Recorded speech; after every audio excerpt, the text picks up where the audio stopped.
tarot reading is becoming so popular these days, and why? Why is it people drawn to it so much? It's not because it's this way of predicting the future and sort of this prophetic sort of the woman with the crystal ball telling you and reading from the tea leaves and or this kind of like woo woo. Actually, it's a lot more practical than that.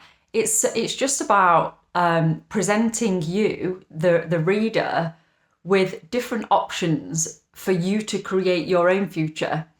Because I don't believe that you can't predict somebody's future as such, because everybody creates their future in the present moment. You have potential timelines. Everybody has timelines that they have a choice. Every single second you are manifesting the timeline that you're on, and we're always oscillating between like a range of timelines. So for example, every choice you make, you might go outside now and decide to bring the washing in. Well, that's a timeline that you chose to do that, because in a different timeline you didn't make that decision, and you made a cup of tea instead, and you went to collect the washing in later. So imagine that throughout a whole day, throughout a whole week, a month, and your whole lifetime, how many different options there are of timelines and different decisions that are available. The options are infinite. And also, you might have heard of the butterfly effect. So the butterfly effect is where, the butterfly makes one small ripple of wind, let's say, or energy flow. Like when you throw a stone in a water, that's probably a better analogy. You throw the stone in the water and it starts to ripple outwards. Well, that one small decision that we make could lead to something happening that could lead to an absolute huge change in life.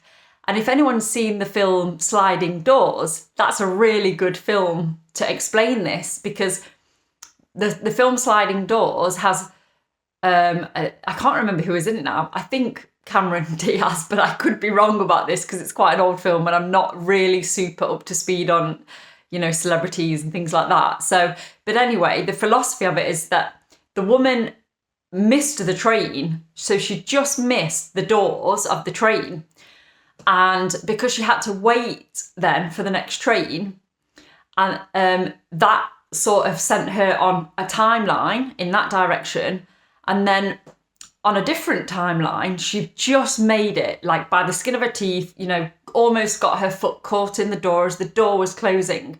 So just that, not even 1 minute of time, that split second between getting on that train and not getting on the train, completely changed her life, because she met somebody when she got on the train who she ended up marrying.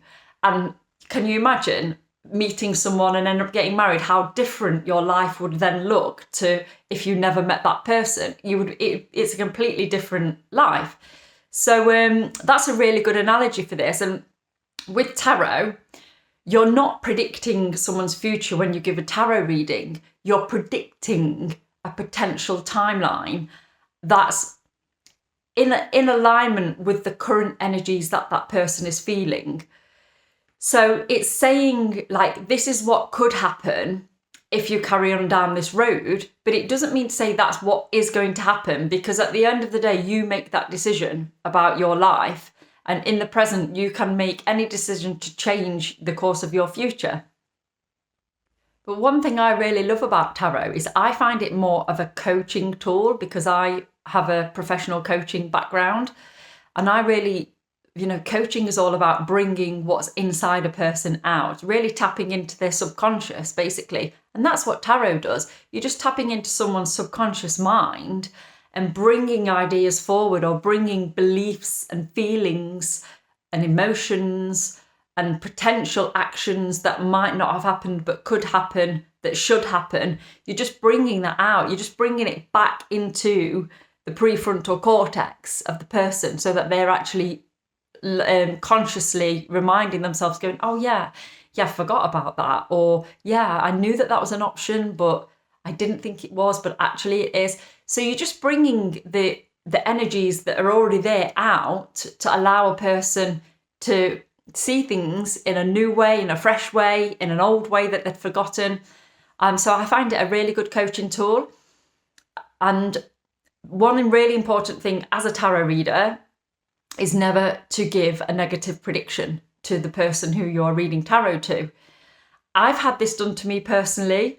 Thankfully, I was wise enough to understand how tarot works. But it didn't stop me from, I think everybody's human. It didn't stop me from having that initial feeling of dread that, when a tarot reader predicts that something bad is going to happen, but doesn't really tell you what, but they give you a date and say, oh, on this day, something's going to go really badly wrong. You think, oh my God. So, and I've had that happen to me, and it's the most horrendous experience. So as a tarot reader myself as well, you never ever should give anybody a prediction that something bad is going to happen. One, it's actually incorrect to start with, because if a tarot reader is telling you that something is going to happen, that means they don't understand how energy works, how the law of attraction works, how manifestation works, how timelines work, how you create your own future. So they're really not understanding the process that they're working in. So that's the first thing. But then secondly, why would you want to put someone into that state of mind anyway? I'm not sure. It can never be a good thing, right, to put someone into that state of panic. Plus, as a reader, you don't always know the context. You pick up on the energies, but you could put someone into a state of panic saying something bad is going to happen, but actually that bad thing might not actually end up being that bad, and they might have gone through a month of panic for no reason whatsoever. Also, obviously you do get tarot cards that they're not all super positive. They're not all the Sun card. They're not all the 10 of Cups, the 10 of Pentacles. When you do get those cards that show a challenge, as a reader, it's so important that you present the solutions, not specifically because you don't know what the specific of the challenge is, but you present an overall outcome of propelling the person forward through the challenge and how they can get through it and what the outcome would look like. Because if you think of any challenge that you've had in your life, eventually, and some people might be in the middle of a challenge at the moment and might not agree with what I'm going to say, but for the most people that have been through a challenge and come out of the challenge and got to the other side of it, we've always learned something from it. You've always grown spiritually. You've always made better choices in the future. So a challenge is actually just, I know it sounds a bit like a cliche and cheesy, but it's that opportunity for growth. It really is. And I always think the greater the challenge, the greater the opportunity for growth. So the worst, darkest days bring about the biggest positive change. It's like a pendulum. If you pull a pendulum at one side and you pull it right up, it's going to hit the middle, and the other side is also going to swing right up. That's how I see challenges. The higher you pull on one side, the bigger the challenge, the higher the potential for growth. If you're just pulling it a little bit and it moves a little bit, well, you've had a small challenge, you've grown a bit.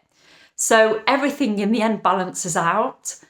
And in tarot, it's important to remember that when you're delivering messages about people that might be going through a challenge, or there's a potential challenge in one of their timelines, and not just leave them feeling hopeless.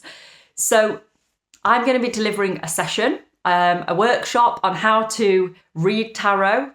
And there's going to be some actual real scenarios. There's going to be opportunities to actually read tarot for the first time if you've never done it before. You'll be put with a partner. You'll have your cards read. You're going to read some cards. You're not going to be working with the full deck because it's going to be a bit too much to remember in like the 2-3 hours that we've got together. So you'll be working with a smaller pack where there's just about 8 or 9 cards to work with. And hopefully by the end of the session, you'll have a real sense of intuitively reading tarot, but also reading tarot, understanding the meaning of the cards as well, because it's important to have the balance. You don't want to go too much by the literal meaning, but you also, I don't know, is it possible to be too intuitive? Probably not, but it's also good to just feel confident that you know what you're talking about by knowing the meanings of the cards as well. So by the end of the session, I think you're going to have a really, really, you're going to be really confident in reading tarot for yourself and other people. So if you want to join the session, the information is in the link below. And if you have any questions, just reach out. All my contact details are also in the link. So I look forward to hearing from you.